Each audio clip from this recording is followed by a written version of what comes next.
This should be called an afternoon session. And our first speaker is Jürgen Jost, who will talk about geometry and topology of data.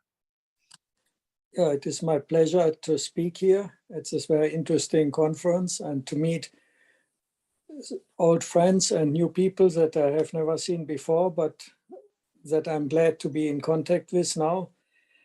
So I will speak about some joint work with Pavane Yoharinath at my institute, which we have been conducting over some time by now. And the original motivation of this work was rather different from the aim of this conference because it came from rather different fields, from nonlinear PDEs, calculus of variations, geometric analysis, trying to understand fundamental groups of algebraic varieties and Kähler manifolds, look at representations of discrete groups and whatever.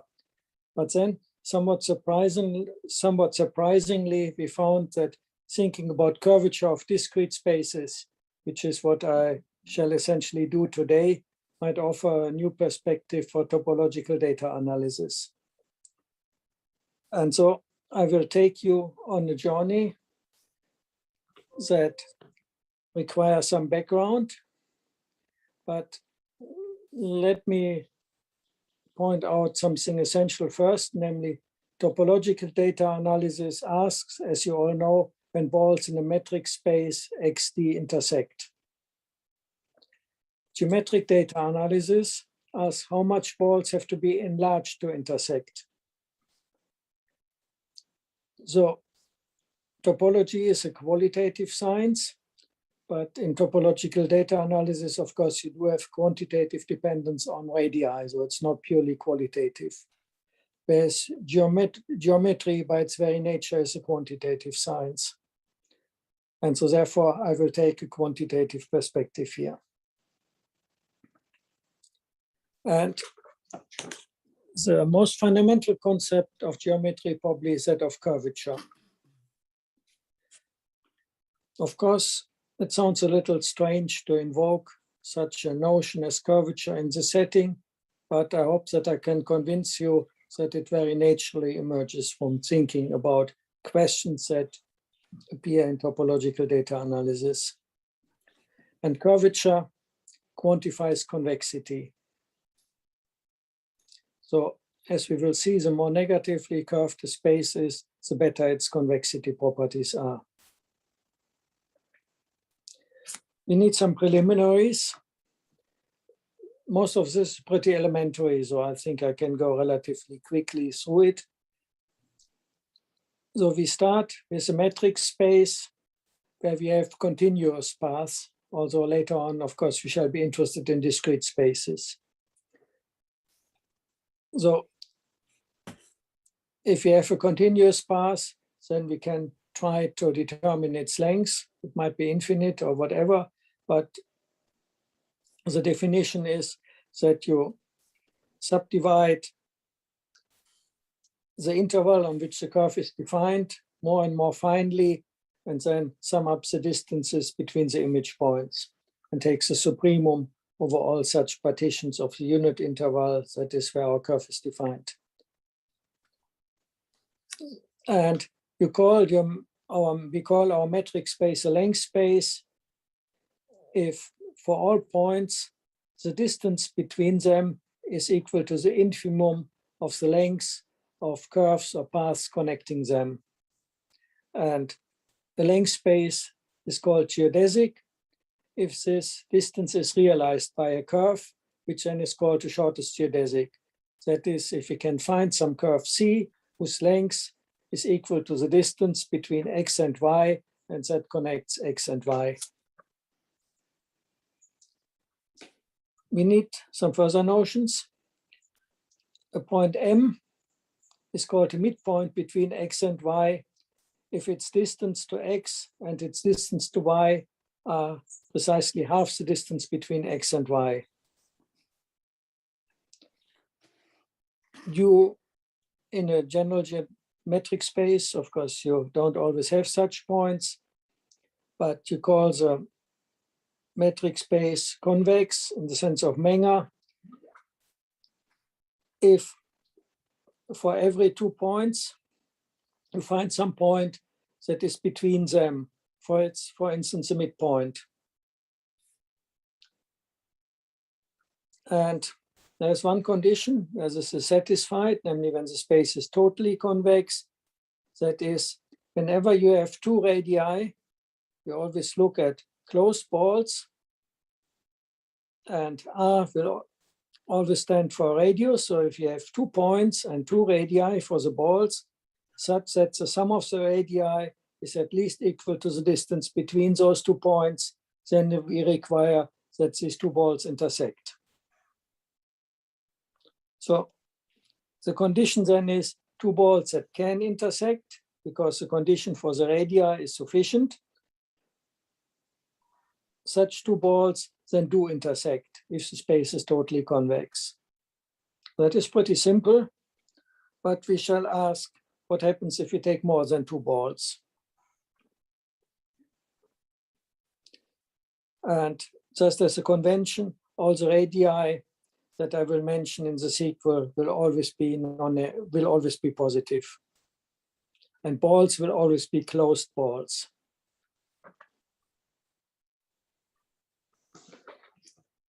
So let's reformulate this. So we again have our condition on the radii, that the sum is at least equal to the distance between the 2 points. And then we look at for every other x, we look at the distance from xi to x and divide it by that radius ri. Take the maximum with respect to I, we have 2 points only, and then we take the infimum with respect to x. We find that x that best fulfills the condition of lying between x1 and x2. And then we can take the supremum over all radii. So when x is complete, this is just equal to the infimum over all x, and then the maximum with respect to I, 2 times the distance from xi to x divided by the distance between x1 and x2. And it is achieved, rho of x1 equal to x2 is equal to 1 if we find a point that lies between x1 and x2 in the sense of the equation here.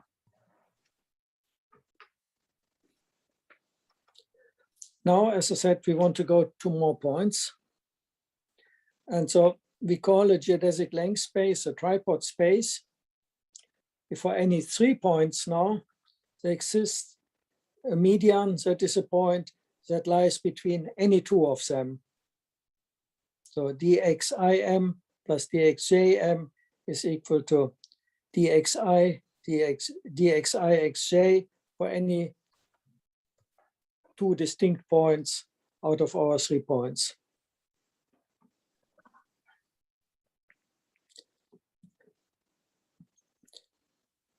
Of course, we can also reformulate this. So the sum of the distances between the 3 points is 2 times the sum of the distances from any of those points to that median. And here's a picture, pretty clear what is happening. M is a median, and you already see the tripod there visually. So most metric spaces, of course, are not tripod spaces. For instance, Riemannian manifolds, non-trivial Riemannian manifolds do not satisfy the tripod property. Particular Euclidean space is not a tripod space. So the question, of course, then is, why are we interested in such spaces? But that will hopefully emerge pretty soon. There are some examples of tripod spaces. Particular metric trees are tripod spaces, and L-infinity spaces. For example, if you equip the Cartesian space R to the n with its L-infinity norm, then the tripod condition is satisfied. And there's a general class of examples that I will now come to soon, the so-called hyperconvex spaces. So hyperconvex indicates that they're better than convex. we had already seen the convexity condition, which was pretty mild. So then our strategy, as I said, I will talk about curvature. Our strategy is to define curvature as a deviation from the tripod property.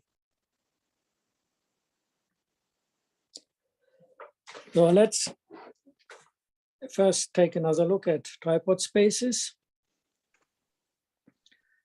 We can formulate that also in terms of ball intersection properties. So again, we have our radii condition. Maybe that's the sum of the radii of any two radii is at least equal to the distance between the corresponding points. And then we require that the corresponding balls then always intersect. Then, of course, if we take them minimally, then we get a median. So now the condition that three balls that can intersect do actually intersect.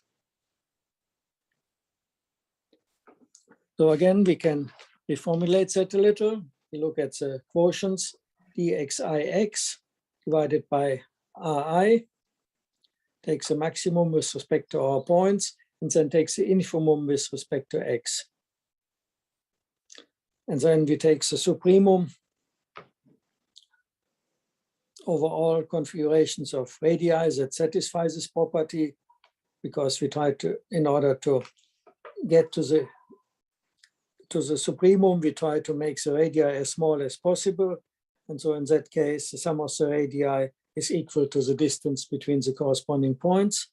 And in fact, this then is uniquely solved. We have three equations for the radii.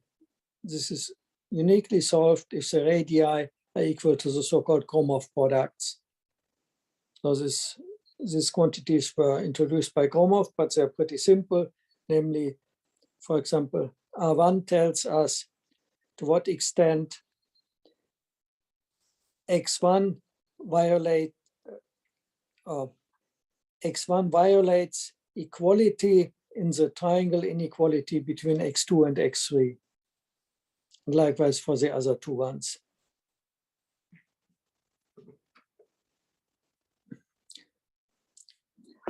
So we have the Gromov products, and so therefore our quantity for these 3 points is realized when the Ri are equal to the Gromov products, and then we look for that x for which this quotient is as small as possible for all 3 of the points.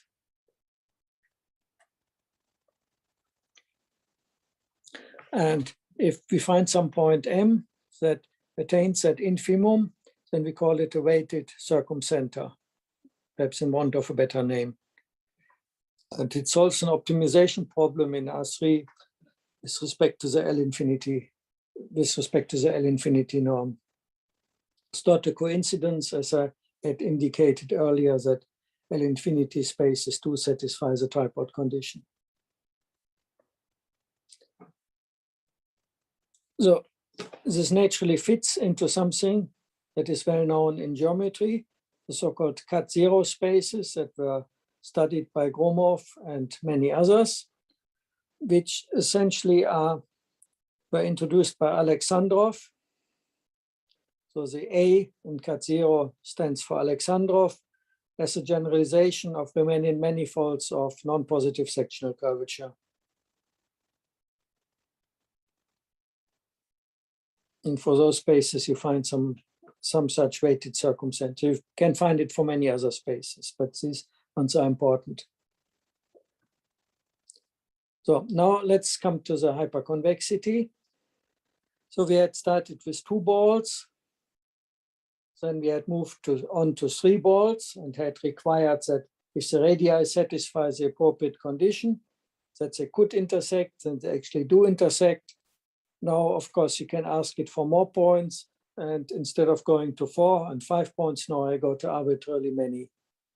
So we call metric space hyperconvex if for any family of points and any radii that satisfy our condition, that the sum of the radii is at least equal to the distance between the corresponding points, then all these balls have a common intersection.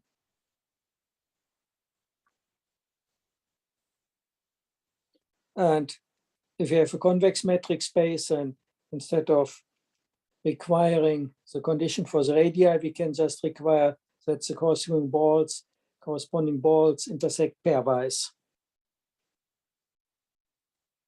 That is, the condition is when balls intersect pairwise, then they all have a common intersection.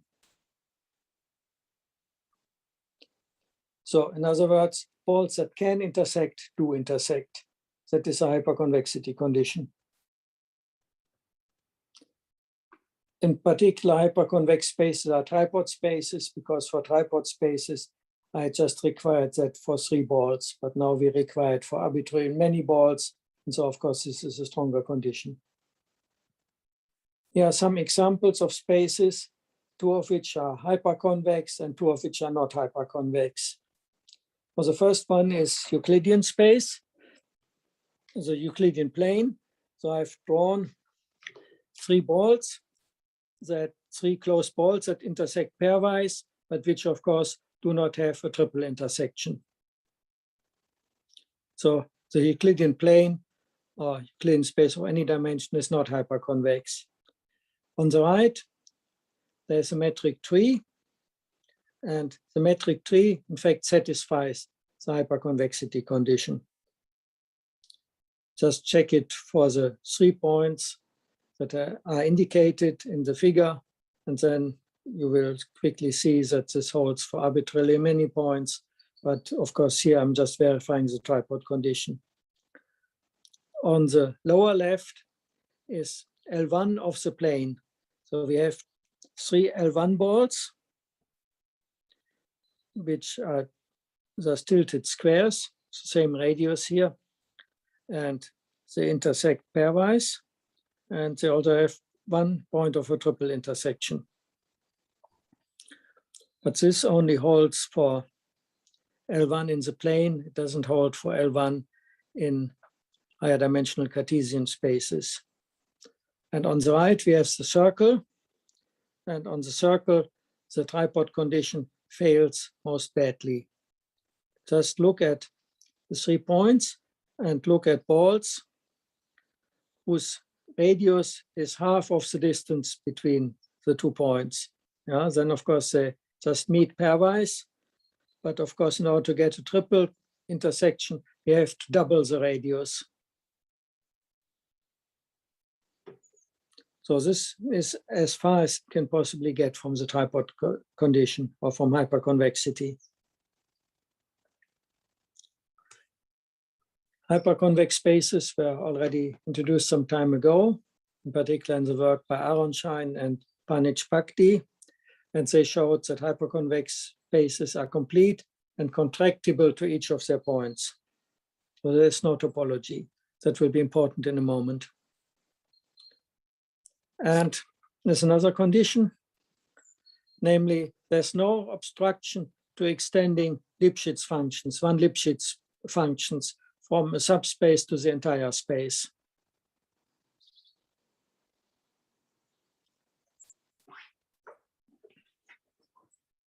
Any one Lipschitz map which has its target in X. There's no obstruction to the extension of one Lipschitz maps into a hyperconvex space. Then there was an important discovery by Ischbel and then independently by Dress, who applied this to questions in biology, in particular for reconstructing phylogenetic trees.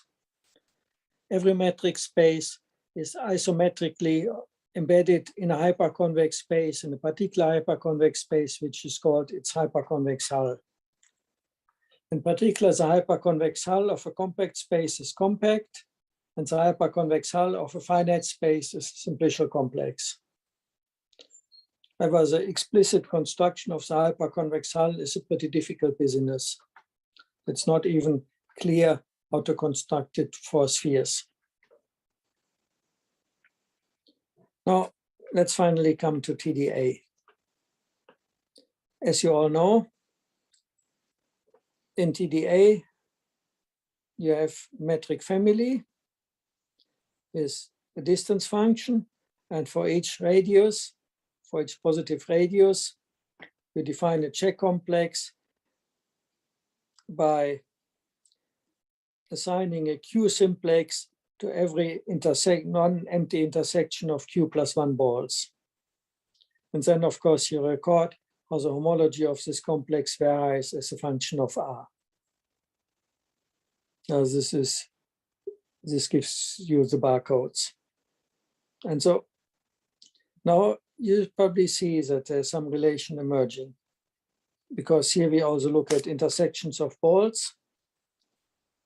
They do not always intersect in general metric space, but you record when they intersect and translate that into a topological object. Now, if the space is hyperconvex, then all such simplices are actually filled. That is, you do not get any local homology from that. But of course, for general space, this is not true. We can define certain variants of this one, namely the space is called delta hyperbolic.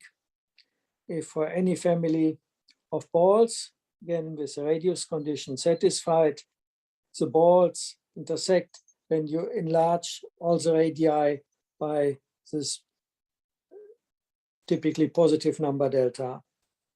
And then, of course, you ask, what is the smallest such delta? You can also formulate it slightly differently, call a space lambda hyperconvex for factor instead of an additive summand now for factor at least 1. If you get the intersection, if you multiply all radii by this common factor lambda. Yeah. For large radii, of course, delta is insignificant. And if you're interested in asymptotic considerations, then you can look at delta hyperbolicity with some positive delta. Whereas lambda hyperconvexity is useful because it is invariant under scaling the metric D.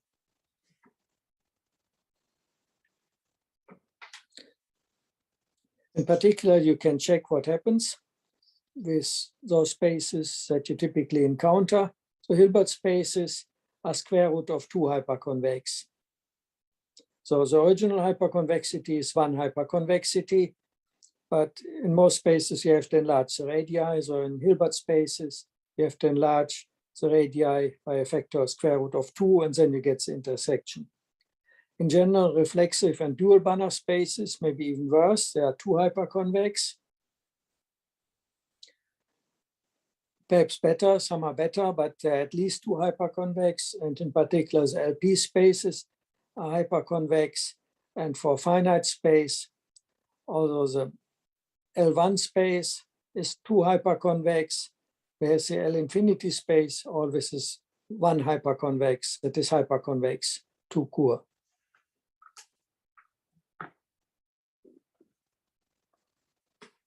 Now let's get a little more geometric, even though that may not be the main interest of this audience. That is part of my original motivation. I already mentioned the name of a cut-zero space. Perhaps it is best explained in the picture below. So on the left-hand side, you see 3 points and the geodesic curves between them. On the right-hand side, you see 3 points in the Euclidean plane that pairwise have the same distance. So the distance between x1 bar and x2 bar is equal to the distance between x1 and x2 and so on, which is indicated by the slashes intersecting the geodesics. So lines with the same number of slashes are of the same length. And then take any point and connect them and connect that to the midpoint of the opposite geodesic. And then the cut-zero condition says that the length of that curve is not longer than the length of the corresponding curve in the Euclidean plane. That is, triangles in the cut-zero space are not thicker than Euclidean triangles with the same side length. That is a very important condition in geometry.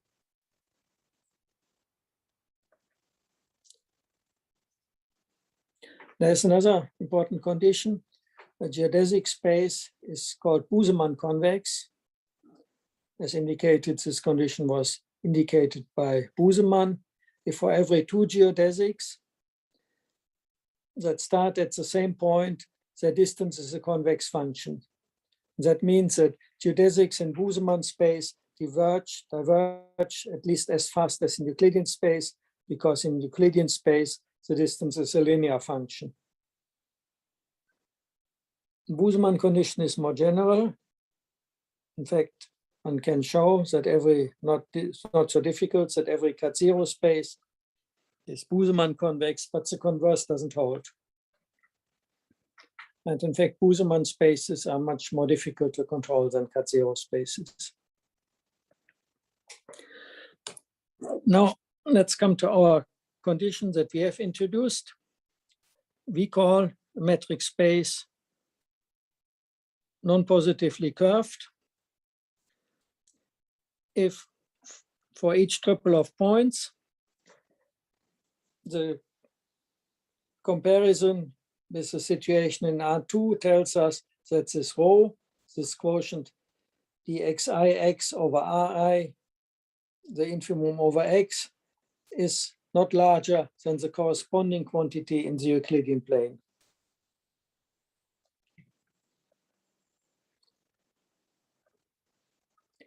So here are the quantities defined again.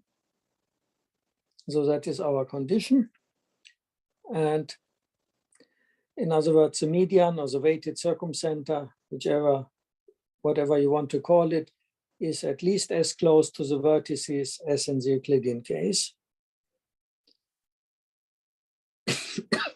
And if you look at it in terms of intersection patterns of balls, for any triple of closed balls with pairwise intersection, you just need to check whether the corresponding balls in the Euclidean plane have a common intersection. Then you are sure that the balls in your original space also have a common intersection. That is, you do not need to enlarge balls more than in the Euclidean case to get a triple intersection.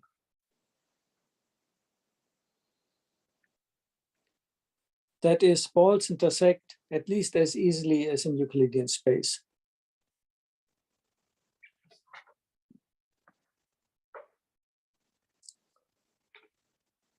In fact, the class of spaces that I introduced in the beginning, the tripod spaces, have non-positive curvature because there you always get this quotient equal to 1, which is the smallest possible value. And complete cut-zero spaces also have non-positive curvature in our sense, but the converse does not hold because our spaces need not be geodesic spaces, nor need to have unique geodesics. Let's look at the example of the L-infinity spaces.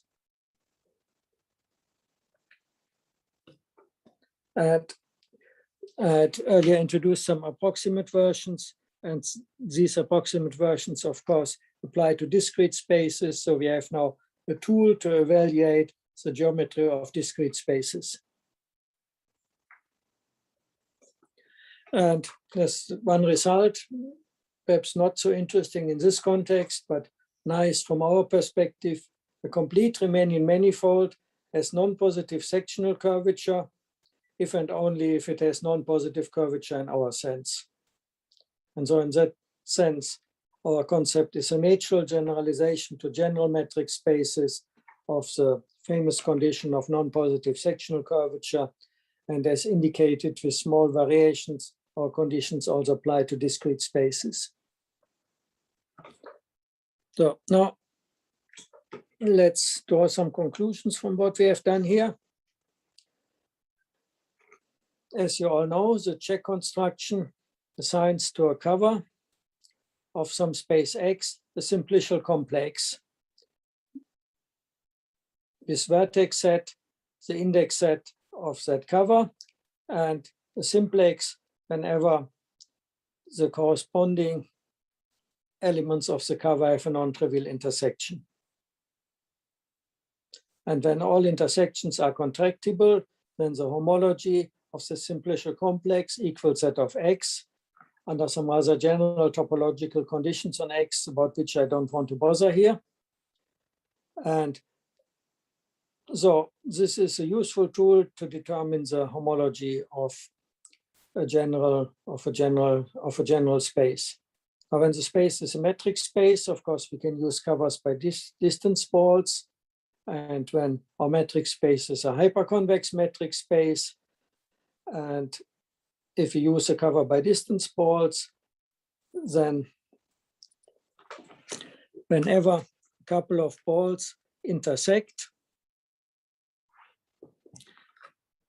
or when we have an index set such that when we take out any element of that index set, then the corresponding balls intersect, then hyperconvexity tells us that also all balls intersect.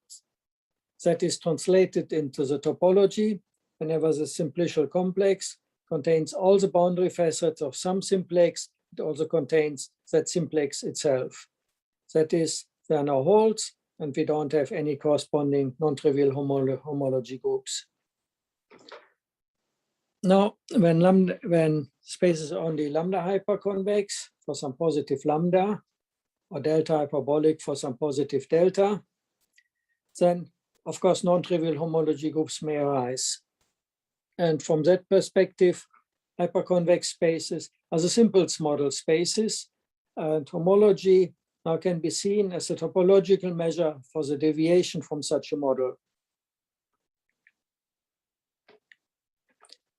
And of course, from homology groups, you typically construct Betti numbers as integer invariants. But the point I want to make here is that geometry can provide more refined real-valued invariants. And of course, after Riemann, the fundamental geometric invariants are curvatures.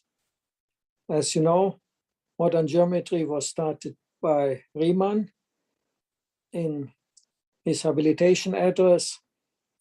And in fact, since I'm a historian of science, I've edited and commented that work in a book series that I'm editing.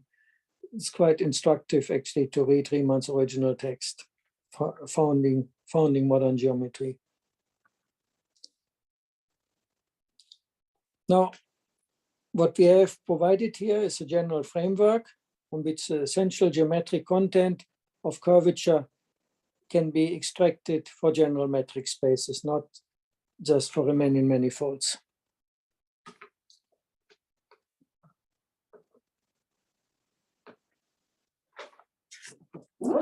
And now from our perspective, the basic class of model spaces for curvature was given by the tripod spaces. That is a special class of spaces containing the hyperconvex spaces. Then, of course, you can, if you want, you can look at corresponding properties for more than 3 balls, but that remains to be studied. But from our perspective, the geometric content of curvature in the abstract setting that we are considering is a deviation from the tripod condition.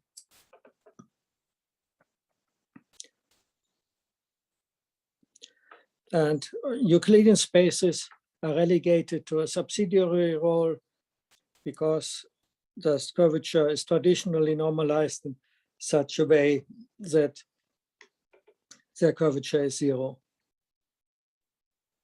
Now, we have a tool also of translating geometry into topology. So we have a metric space, and then we construct a simplicial complex whose vertex set consists of pairs, the points in our space and non-negative radii. And for every finite index set with more than 2 points, we consider a set of vertices different from each other and positive Ri. And then we let our simplicial complex carry a simplex spanned by these vertices whenever the balls intersect non-trivially. And now, interpretation of topological data analysis is just that you evaluate the topology of the slices where all the radii are the same, are constant, and then of course let R vary to get your barcodes. But this space then gives you a general topological representation of the geometry of any metric space.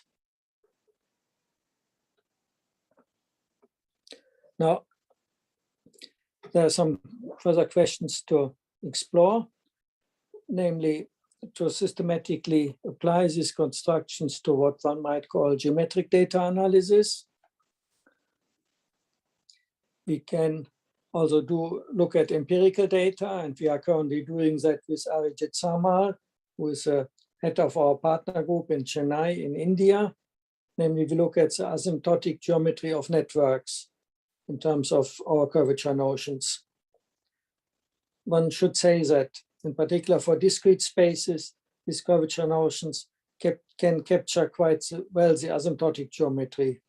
Of course, the local geometry, if you come to the scale of the minimal distances between points, does not have much content, but you can look at the asymptotic geometry, for instance, looking at the asymptotic geometry of transportation networks, and they indicate clear signs of hyperbolicity. And then, of course, there are many interesting questions about the geometry of hyperconvex spaces and tripod spaces, and the determination of hyperconvex hulls, and so on. So, for example, Facundo Memoli is quite an expert on much of this. And here are some references to our papers. Of course, you can easily find them on the archive, but in the end, I would like to conclude with some advertisement. Namely, there's a new book series called Mathematics of Data. So what is the aim of this series? Well, the question that you're all interested in, namely how to find structure in data. And of course, this is a basic challenge. And it asks for mathematical data science, not just topological or geometric, but mathematical data science, which naturally includes statistics, but goes beyond statistical methods as they have been traditionally developed and used. And mathematical approaches might come from geometry or topology, as we are discussing here, but also from algebra or combinatorics, from stochastics, analysis, information theory, or virtually any mathematical field. And of course, the point is that we are envisioning new interactions between mathematics, statistics, and computer science, in particular in the field of machine learning. So we invite novel mathematical contributions, that is research monographs, advanced textbooks, or lecture notes at the highest level for finding structure in data and analyzing them. And contributions could come from all mathematical disciplines that are interested in those questions, TDA, but also compressed sensing, algebraic statistics, and information geometry. In fact, these are the two different names for essentially the same subject: manifold learning, hierarchical tensors, support vector machines, mathematical theory of neural networks, information decomposition, and so on. And the editors are Benjamin Getz, Heather Harrington, and Katrin Hess, both of which have been mentioned already during these workshops, and Gita Kotinyok, Shmuel Weinberger, and then my colleague Bernd Sturmfels and myself. And we invite exciting contributions from the forefront of research. And the series is published by Springer, so it's a well-established publisher, not World Scientific in Singapore, but nevertheless well-established. And it is edited in collaboration with my institute, the Max Planck Institute for Mathematics and the Sciences. And so now my 40 minutes are over, and I thank you very much for your attention. Thank you very much. So we have time for questions, and I guess the way it was done yesterday with questions in the chat.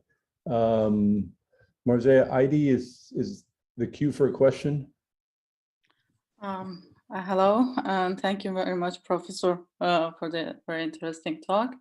I have actually two questions. The first is about the intuition behind this curvature notions. You defined it based on deviation of being tripod. So is there any specific intuition like what we have in the cat zero spaces? And the second question is about the connection of non-positive spaces, the curvature or the geometry of non-positive spaces with the topology of these spaces, like what we have in Cartan-Hadamard theorem. Do we have such kind of connection here to universal cover, or can we extend any such kind of thing to this general notion of curvature too? Thank you very much. Yeah, so much can be extended. The perspective, of course, is we no longer use a space in the middle for comparison, Euclidean space, which divides negative from positive curvature, but we use a space at the extreme end, the tripod or the hyperconvex spaces, which would typically have curvature minus infinity in the traditional sense, if you look at it from the perspective of Alexandrov geometry. Yeah, so we no longer have a space in the middle, we have a space at the very extreme end, which then has the most extreme geometry and which has no topology at all. And then we can look at actual metric spaces and see to what extent they deviate from that. So the closer they are, somehow the less topology they actually have. And in Alexandrov spaces, of course, or in these spaces, you can look at discrete groups of isometries and look at quotients. Yeah, for example, if you take quotient of a metric tree, then you get a graph and so on. And then, of course, you can reduce the local geometry of such quotients to the local geometry on the universal cover. Okay. Yeah. And so that, of course, works as before. On the other hand, the geometry is not as easy to understand as that of cat zero spaces because you no longer have uniqueness of geodesics. So the typical space that one should consider here would be an L infinity space. You can have infinitely many geodesics between any 2 points, but nevertheless it satisfies this hyperconvexity condition. Okay. Okay. Yeah. And of course, L infinity and L1 spaces are kind of at the opposite end. They're both quite important if you want to understand actual data. Thank you. Vidit, I think you had a question. Hi, thank you for the nice lecture. I have a very sort of down-to-earth question about negatively curved spaces. So let's say you have minus kappa constant curvature space embedded in Rn for some large n, and there's just a tiny bit of noise in the normal bundle, and you sample points from this. Do you have any hope of recovering kappa robustly from a large, dense sample? Right, if you don't have access to the space, but you have some secretly reason to assume it's constant negative kappa curvature, is there? Can you find that out from just like a tiny noisy point sample, or is it too difficult? No, I would actually. I mean, I've not thought much about this question, but my intuitive answer is yes, because the point is you just need to look at intersection properties of balls, and so they're pretty robust against perturbations or noise. Okay. Yeah, yeah. Okay. So I think this is a very good question. I've not, as said, I have not thought about it, but my intuitive answer would be yes, because somehow I think we have reduced the curvature concept to its most robust and basic essential ingredient, namely intersection patterns of balls. Okay, thank you. That's helpful. Thanks. Wojciech. Yes, so I had sort of related question to Vidit. So let's have you have some finite space and you change the distances a little bit. Will these properties of being, you know, hyperconvex would they affect that sort of curvature and all these other concepts? In general, they should affect that in a stable manner. So if you change things a little bit, then of course intersection patterns of balls would not change that much because radii do not change that much. Right. Yep. Okay. No. Okay. All right. I mean, I haven't. You know. Okay. I like my intuition is a little bit different because, for example, if I find myself on a tree, right, on a tree, suddenly I can just perturb that a little bit, and there is suddenly, you know, this graph tree is not longer, right? I'm just sort of, you know, it suddenly becomes sort of, you know, part of the. Yeah, that's a little bit. I just don't know. I'm just sort of, my intuition sort of says like, oh, there's an issue. Another question is, for example, if they have this tripod condition, that would imply that, let's say, fundamental group or the first homology is trivial, right? So more conditions you put, it just you cut off some homology information, right? Precisely. But it is not equivalent, right? So if you have, let's say, metric space, you look at its Czech complex, and you observe that, you know, the first homology is 0, or the first 5 homology is 0. Can you? How close is it to satisfy these convexity? Well, I mean, of course, that can be relatively far. For example, quotients of Euclidean. I mean, if you look at Euclidean space, or if you look at, in general, if you look at quotients of hyperbolic spaces, they are all k-pi1 spaces. So you don't have higher homotopy groups. So well, no, but I'm homology. I'm saying if homology from everything is 0. Not that you just omit pi1, right? Pi1, pi2, pi3, all of those are 0. Yeah, of course, that is a pretty strong condition. Exactly. But in general, these spaces would not necessarily be negatively curved. Okay, all right, okay. Yeah, I mean, in geometry, topology, there are examples. There's a small, of course, the lower Betti numbers all vanish, and where you only have some higher ones, but these may typically be quite complicated spaces. Yes, of course, yes. Yeah, so spheres, for instance, for example, for example, and topologically speaking, spheres are very complicated. Okay, thank you. Herbert. Yeah, I was wondering in your when you got to the definition, whether you were inspired or considered a connection to the Helly number of shapes. You're familiar with the Helly number? Not really. Perhaps you have to remind me of that. So then, of course, the answer to the question is no. I was not inspired by that, but maybe you see an interesting connection there.